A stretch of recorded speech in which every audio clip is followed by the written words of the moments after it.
சென்னை தீவுத்திடலில் நடைபெற்று வரும் புத்தக திருவிழாவில் பல்வேறு துறை பிரபலங்கள் வந்திருந்து ஆர்வத்துடன் புத்தகங்களை வாங்கிச் சென்றனர்.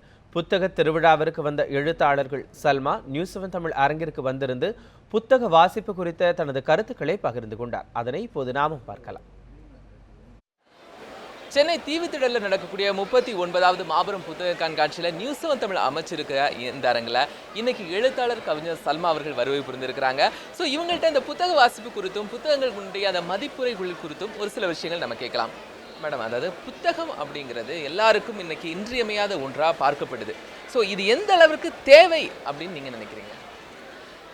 நிச்சயமாக வாசிப்பு அப்படின்றது தான் ஒரு சமூக மாற்றத்திற்கான மிக அடிப்படையான ஒரு விஷயமா நான் நினைக்கிறேன். ஒரு மனிதர்களுடைய உணர்வுகளை சீர்படுத்துவது அல்லது அவர்களுடைய சிந்தனையை மாற்றுவது அப்படிங்கிறதுல படைப்புகள் அல்லது இலக்கியங்கள் அல்லது எழுத்துக்கள் மிகப்பெரிய அளவிற்கு பங்காற்றக்கூடிய ஒன்றா இருக்குது.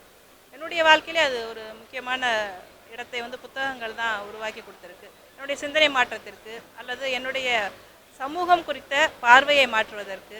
மேம், நீங்கள் ஒரு பெண்ணிய எழுத்தாளராக இருக்கிறதுனால இந்த விஷயத்தை கேட்குறேன். ஒரு காலங்களில் எல்லா வீடுகளிலுமே பெண்கள் வாரமலர்களை நிறைய படித்துட்டு இருந்த காலங்கள் போய் இன்னைக்கு அது படிக்காமல் இன்னொரு தொடர்கள் தொலைக்காட்சி தொடர்களுக்குள்ளே மூழ்கிட்டு இருக்கக்கூடிய கால சூழல் தான் இருக்குது. அவங்களுக்கு இப்பவும் புத்தக வாசிப்பு எந்த அளவுக்கு தேவை அப்படின்னு நீங்கள் நினைக்கிறீங்க?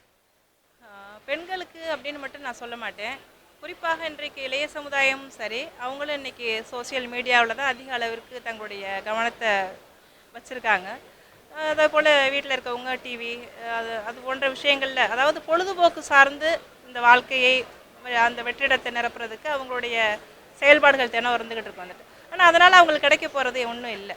இந்த பிறருடைய துன்பங்களையோ பிறருடைய பிரச்சனைகளையோ பிறருடைய உணர்வுகளையோ நம்ம எப்படி பார்க்கணும், அதை பார்க்குறதுக்கு புத்தகங்கள் வாசிப்புகள் அதில் இருக்கக்கூடிய விஷயங்கள் நமக்கு கற்றுத்தரும்.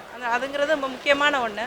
அதை நம்ம எடுத்துகிட்டு போகணுன்னா அது குழந்தை பருவத்திலேருந்தே நம்ம அந்த வாசிப்புங்கிற ஒரு விஷயத்தை கொண்டு போகணும்னு நான் நினைக்கிறேன். இன்றைய வாசகர்களுக்கு தங்களுக்கான புத்தகத்தை சரியாக சூஸ் பண்ண முடியலை அப்படிங்கிறத நீங்கள் என்ன நினைக்கிறீங்க? என்ன வாசிக்கிறதுங்கிறதுக்கு கைட் பண்ணுறதுக்கு அவங்களுக்கு ஆள் இல்லை. அதுதான் அந்த சூழல் நான் சொன்னேன். அது ஒரு இலக்கியங்கிறத நமக்கு எந்த இடத்துல கற்றுத்தர வேண்டியிருக்குன்னா குழந்தை பருவத்திலேருந்தே பள்ளியிலேருந்தே நமக்கு வாசிப்புங்கிறதையும் சிறந்த புத்தகங்கள்ங்கிறதையும் நம்முடைய ஆசிரியர்கள் மூலமாகவும் குடும்ப அமைப்புகள் மூலமாகவும் சமூகத்தின் மூலமாகவும் அவங்களுக்கு அந்த விஷயங்கள் கிடைக்க வேண்டியிருக்கு. அதெல்லாம் கைட் பண்ணாமல் என்ன வாசிக்கிறதுன்னு தெரியாமல் கொஞ்சம் தடுமாற்றங்கள் இருக்க தான் செய்யும். உங்களுடைய புத்தகங்கள் சமூகத்தில் என்ன மாதிரியான மாற்றத்தை ஏற்படுத்தியிருக்கு அப்படின்னு நினைக்கிறீங்க? பொதுவாக பெண் எழுத்து சார்ந்த புத்தகங்கள் இன்றைக்கி அதிகமாக வர ஆரம்பிச்சிருக்கு. என்னுடைய புத்தகங்கள் நாவல், சிறுகதைகள், கவிதைகள் தொடர்ச்சியாக ஒரு விதமான இஸ்லாமிய சமூகம் குறித்த பெண்ணியம் சார்ந்த விஷயங்களை தொடர்ந்து முன்னிறுத்தக்கூடிய ஒன்றா இருந்துக்கிட்டு தான் இருக்குது. சமீபத்தில் கூட என்னுடைய நாவல் மனாமியங்கள் என்ற நாவல் வெளிவந்திருக்கு. இந்த புத்தக கண்காட்சிக்காக வந்திருக்கு. பெண்களுடைய உலகம் அது எப்படி இருக்குங்கிறத திரும்பவும் சொல்ல முயற்சி செஞ்சுருக்கேன்.